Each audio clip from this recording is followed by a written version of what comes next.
Hey everybody! Hi. I'm Dana. I'm Ashley. This is A Dash of PT. So this week, Ashley wrote a blog. I hope you guys checked it out because it was so awesome. I loved reading it. And it talked about incontinence. Do you want to talk a little bit about that? Sure. So incontinence is basically, in this blog I talked more about peeing your pants. So having the lack of control and having leakage, whether that's, you're getting home from going grocery shopping, you put the key in the door and oops, you go, or it's you're jumping on the trampoline with your kids or you're running. So that was really the focus of this past week's blog, was on those incidents. Okay. Yeah. So, as always, we want to get questions from you guys. Mm-hmm. And one that this is so perfect because I just got this question today from another patient was, can I just go see any PT for my pelvic floor problems? So, what would you say? My answer to this would be no. So in physical therapy school, you touch on women's and men's health pathologies, but you don't really go into details with it. Usually it's after school, once people take continuing education courses, that they really start treating that specialty, because it is a specialty area. Right. And so I would say, all physical therapists know how to strengthen, but really doing kind of the strengthening that we would need to do and assess would be, you would want to see someone that specializes in treating women's health. Right. And I would say, as a PT that does not specialize in women's health or men's health, mm-hmm. This is something that I would be so uncomfortable treating. I wouldn't even know where to start. So it really is important to find someone mm-hmm. who is trained in this and is comfortable with this type of physical therapy. Mm-hmm. So yeah. Just like any of our specialties, really. Yes. Yeah. So another question that we got was, a lot of us women who have children mm-hmm. just assume that urinary incontinence is normal mm-hmm. after pregnancy. And it's just kind of an accepted thing that mm-hmm. this is what happens. Are there other things that can cause similar problems? Mm-hmm. Yeah. So first off, I think that's the common misconception. That would be kind of great to change just public-wide, is that this shouldn't be just normal. So if you're right. in those examples I gave, if you're peeing your pants with running or jumping or in the middle of a volleyball game for fun, that shouldn't be your normal. And so really it's seeking out the answer of why is that happening. But it's not always with childbirth. So we see that most often, I would say, is, I didn't have any issues until after I had my third kid or something like that. Right. But a lot of times it's, it can be from a surgery, so hysterectomy. It can be related to back pain. It can be just as you age and with hormone changes, that can affect your pelvic floor. It can be BMI related, so a little bit more weight gain. Someone might say, well, now all of a sudden I feel like I'm going to the bathroom, or I can't control my bladder as well. So all of those things come into play mm-hmm. with incontinence.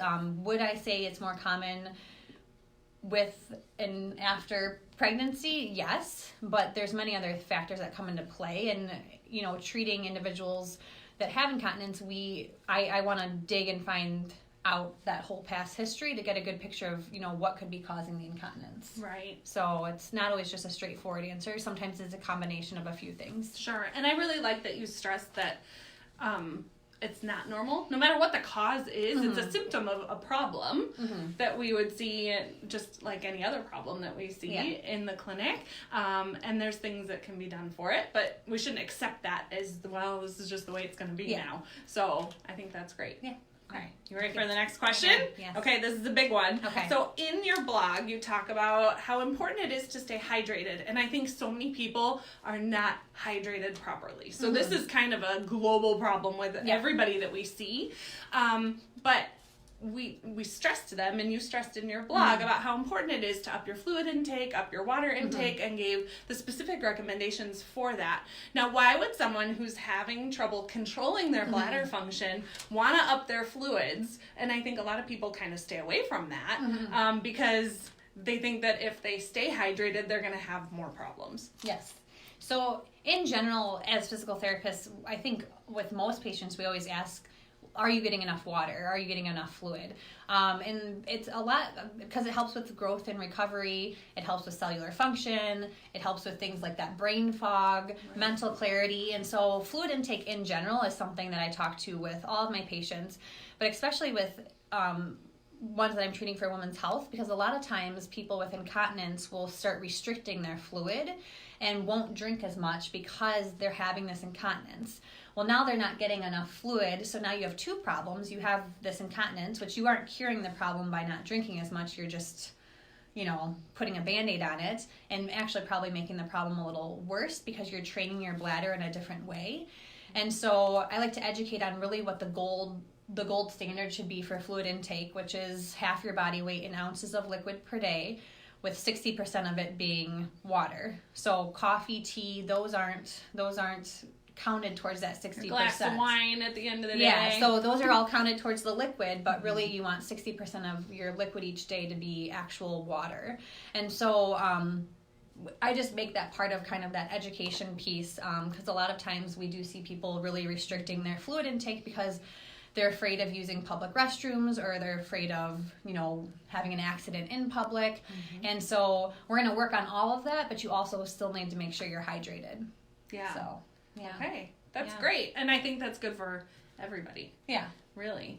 One more thing is there's different causes, right? Mm-hmm. It's sometimes too much muscle tone, sometimes not enough muscle tone. How do you have a patient kind of track what their problem is and what their patterns are to help you figure out what the cause is?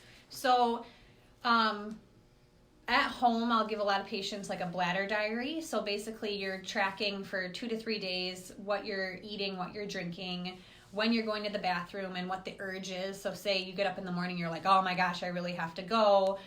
So that would be a more intense urge. And then if you have any actual incontinence, and then how much you have. So was it a small amount that came out? Was it a large amount?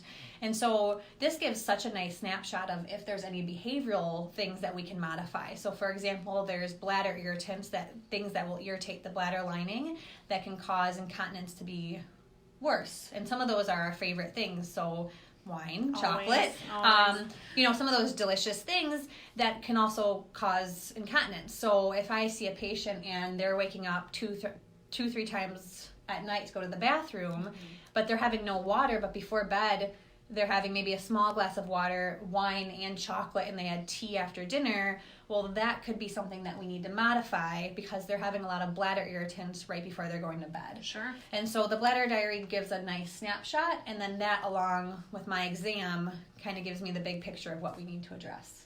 I think it's fascinating. It is fascinating. Yeah. Yeah. And I feel like we're just kind of touching on the surface of this, so yes. I hope that in our future quick dash should be, I don't know why I gave quick dash is the shoulder score. You're just incorporating it I'm just doing everything. But in our future dash of PTs that we get into this a little bit more. Yeah, so definitely. Again, I think this is probably going to be our last one for the year.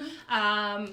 Maybe we'll pop on just to say hello because we're going to miss everybody. And we might summarize some of the things that we'll be bringing to the table come 2020, which is weird to say. Yeah, and we're always open to suggestions too. So if anyone really has a topic that they would like us to dive into, whether that's a blog, exercises, more on women's health, more on concussion, we're always open to suggestions there too. Anything we'd see in the clinic, we're more than happy to talk about anytime. Yeah. So have a great rest of the day. Thanks for popping in and joining us. Yeah, any other questions or ideas, please feel free to comment and we'll get back to you. Otherwise, I think that's it for today. Thanks everyone. Thank you. Bye-bye. Bye-bye.